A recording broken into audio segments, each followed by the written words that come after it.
Se aprobó en el Senado el informe de la Comisión Mixta de Presupuesto y están estos gastos que plantea el presidente, el 3,5% de aumento en el gasto, el 5,7% en seguridad específicamente, y hay otros ítems.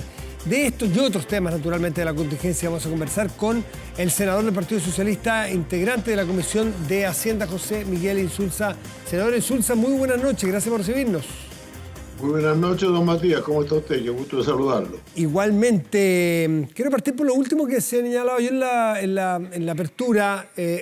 Tener recursos es condición necesaria, pero no suficiente para poder atacar de buena manera la delincuencia. ¿Cómo será ahora para hacerlo? Yo estoy de acuerdo en eso. Creo que en realidad, por ejemplo, para poder expulsar a la gente que usted quiere expulsar, tiene que recibirla en los países de donde vienen.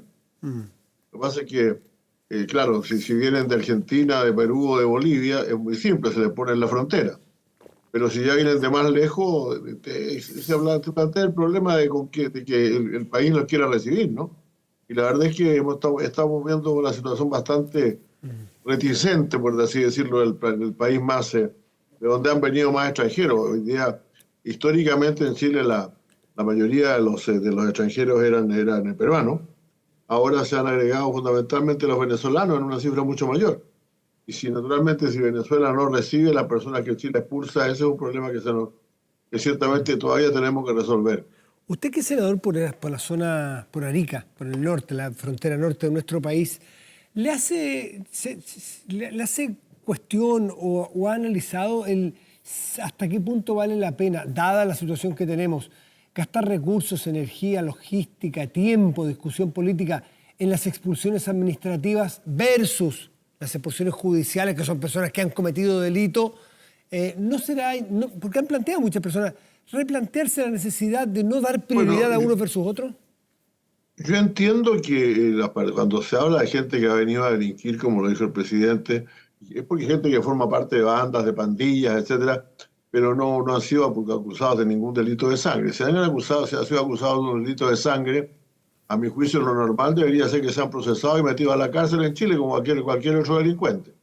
Eso siempre ha sido así, y por lo demás el individuo hasta podría defenderse diciendo: mire, ¿por qué me echan si yo tengo derecho a estar preso en Chile? Cosa que no ocurre realmente. A los delincuentes les gusta que los echen, porque en sus países, de los países de donde vienen, generalmente los reciben mejor, por así decirlo.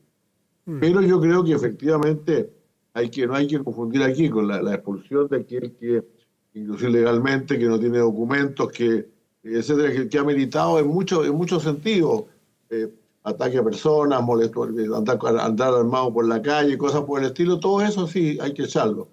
Pero los que han cometido un delito tienen que ser juzgados primero. Eso es generalmente es la norma. Hay quienes prefieren lo contrario, lo reconozco. Pero se les puede conmutar la pena. Lo agarremos y los echamos. Pero la verdad es que yo por lo menos creo que cuando han cometido un delito grave en Chile tienen que ser juzgados y condenados acá.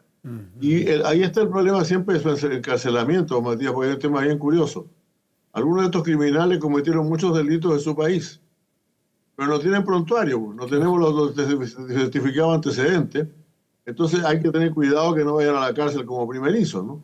Porque ir a la cárcel como primerizos van a contagiar a un montón de gente, por así decirlo. Sí. Así que el tema del lugar donde se les encarcela también es un problema complejo.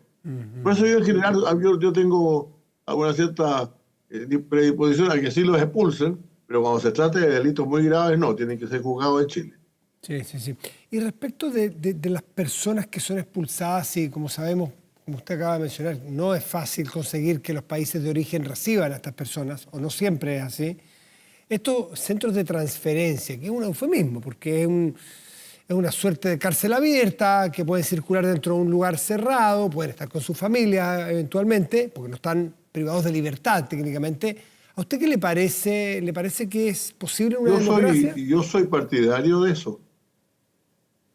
Siempre que no viole los derechos de la persona que está con su familia. Por ejemplo, esto que se hace en Estados Unidos, de poner a los niños a un lado y a los adultos en otro, me parece muy inaceptable. Sí. No. Yo creo que efectivamente es un poco raro. A la gente le parece muy raro que le digan que de acuerdo con la ley el señor va a ser expulsado, pero si no lo consiguen expulsar en 5 días lo tienen que poner en libertad. Sí. No, lo normal es que vaya a un centro de transferencia en el cual efectivamente espera hasta que lo puedan expulsar. Y que tenga un trato digno, no se trata de hacer una prisión tampoco. ¿Y eso se conversó, senador Insulza, en el presupuesto? ¿Hay algún proyecto para eso? ¿Hay financiamiento para eso? Porque no debe ser barato. Sí, perdón. El tema de las cárceles sí se conversó, el tema de las prisiones, eso sí. Porque hay, como usted sabe, una sobreocupación de las prisiones y ese es un problema que tiene muy preocupado al ministro de Justicia, sobre todo. No es tan grave como algunas prisiones en América Latina que tienen un 500% de exceso en su... No, en Chile será un 30, un 40% de sobrepoblación. Pero ese es un tema que sí hay que atender, porque es un tema relativamente caro. Incluso es caro cuando uno recurre al sistema de que sacar cárceles gestionadas, cárceles concesionadas.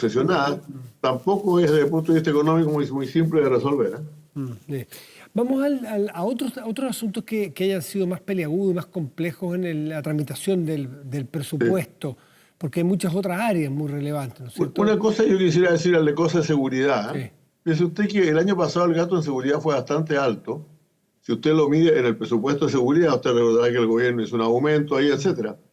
Pero además hay otros gastos de seguridad bien importantes que hacen las regiones, ¿no? Porque en las regiones precisamente hoy hay el problema de que a veces las regiones tienden a hacer lo mismo que en prioridad para el gobierno. Entonces hay regiones que se gastaron, por ejemplo, el gobernador de Valparaíso dijo la otra vez, no digo que él, dijo la otra vez que se habían gastado más de 300.000 millones de pesos adicionales este año en temas de seguridad pública. Entonces, ese es un tema que tenemos que lidiar, porque si vamos a estar gastando, o sea, si va a pasar lo que pasó en mi región, que en la mañana el gobernador le entregó 3 vehículos a la Carabineros y en la tarde Carabineros le entregó 7 vehículos más a los mismos. Entonces, son 10, no son ni 7 ni 3, son 10, pues. Entonces, hubo un problema en eso en el presupuesto, pero el tema de las regiones, de que tenemos que ver alguna forma de graficar bien en nuestras informaciones cuánto se está gastando realmente. Y realmente se está gastando una cantidad importante de recursos en regiones en temas de seguridad pública. Entre gastar y usar bien. Yo ponía el ejemplo, no sé si alcanzó a escuchar usted, que nos mencionó anoche el gobernador Orrego, que a mí me dejó muy, muy impresionado, porque no era poca plata la que se había entregado para un aparato tecnológico de reconocimiento de las personas, pero da lo mismo que fuere. 1.000 millones que llevan un año, me parece, perdón, 5.000 millones de pesos, un año en que todavía no se licitan los recursos. Entonces, no para entrar en ese caso puntual, porque usted probablemente no lo conoce, pero el que no nos quedemos tranquilos con que aumente 5,7% el gasto, pues, sino que se use bien y eficiente y rápidamente. Bueno, ese es un tema que ciertamente del cual se puede mejorar mucho. Yo creo que realmente necesitamos una supervisión mucho mayor por el lado de la ejecución. Nosotros, por ejemplo, a mí me parece que es cierto que el Estado tiene que darle recursos para inversión a distintas regiones y otros a distintos organismos, pero deberíamos vigilar mucho más claramente el gasto, porque si no se cambia simplemente a otro que lo necesita. Pues.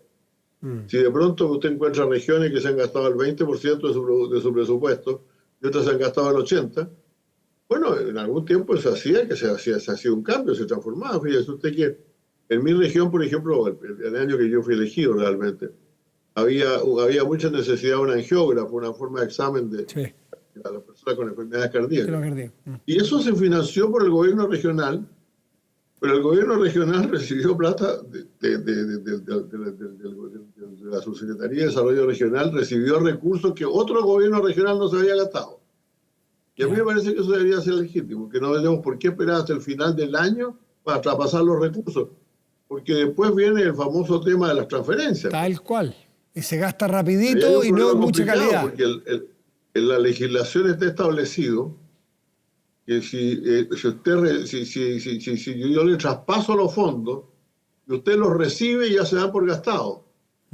Entonces uno dice, mire cómo aumentó el gasto público, en tal parte, que bueno, hemos mejorado mucho. Sí, pero la plata está en otra caja nomás, pues se puso en otra caja para otra institución que lo ejecutara. Entonces hay que supervisar muy bien ese gasto, porque realmente yo sí me da la impresión, a pesar de que este año nosotros revisamos mucho, usted sabe que las subcomisiones de presupuesto empiezan a funcionar por ahí por junio y julio, para ver cómo se está gastando la plata.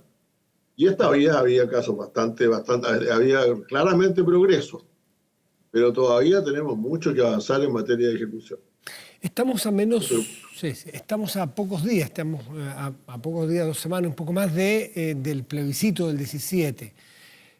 Su partido y los partidos oficialistas firmaron un compromiso a que si gana el en contra, que es lo que apoya a ese grupo, ese espacio político, se termina aquí, por ahora al menos, el intento de un cambio constitucional, el momento constitucional.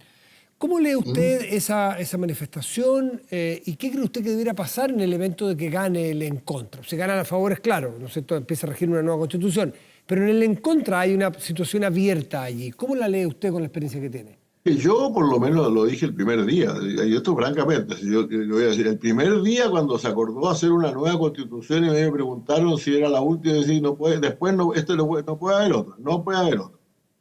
¿Por qué razón? Porque ya es muy difícil, el gran problema que ha tenido esta constitución, tanto la primera versión como la segunda, es una falta absoluta de consenso ciudadano sobre los temas, la gente no está de acuerdo. Y la gente no quería un cambio constitucional. La segunda vez hubo mucha gente, incluso dentro de mi partido, lo reconozco, no yo, pero otros parlamentarios plantearon si valía la pena hacerlo de nuevo. Yo creo que cuando uno tiene un fracaso, lo mejor que puede hacer es reconocer el fracaso. El proceso constituyente como tal, a mi juicio, ha fracasado, porque no logró una unidad de todos los chilenos. No de todos, pero una mayoría sustantiva. Entonces se transformó el primer caso y el segundo caso en un fenómeno de confrontación política. Y para lo que se quería hacer era precisamente evitar la confrontación política. Hacer algo común. Ahora, yo estoy de acuerdo que si lo que se vota, se vota. Pues si se vota ya lo que resulta tendría que ser, ¿no? Pero yo no lo ensayaría de nuevo. Creo que no hay que mira, alguien dijo esto de que el hombre es el único animal que tropieza 2 veces con la misma piedra. Nosotros ya hemos tropezado 2 veces, ahora tropezar una tercera vez sería como demasiado.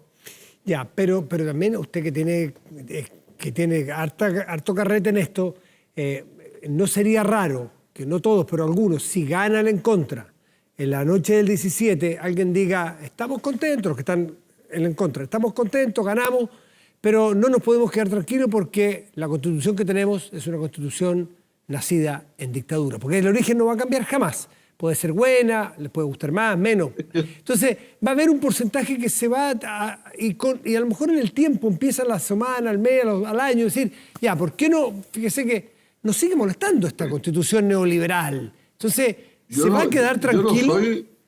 Yo me preocupa algo. Yo no soy de aquellos que yo nunca usé el término constitución de Pinochet. Nunca. Ya. Una razón muy simple, porque sería como negarse a uno mismo. Si yo trabajé 3 años, yo fui ministro del Interior de Ricardo Lagos durante 5 años y 2 meses, y sin embargo, y ese periodo estuvimos trabajando en la reforma de la Constitución. Y la Constitución de hoy día lleva la firma de Ricardo Lagos. Entonces a mí en esa parte yo reconozco que yo pienso que uno de los más graves errores que se cometieron en esto, mirando hacia el futuro, poner a la gente en esa circunstancia. Para usted, decirle, mire, si usted vota a favor, va a votar a favor del dictador que tuvimos hace 20 años atrás. Y eso no era así. Ahora, a mí no es que sea perfecta la Constitución, y la Constitución que tenemos es una Constitución de transición.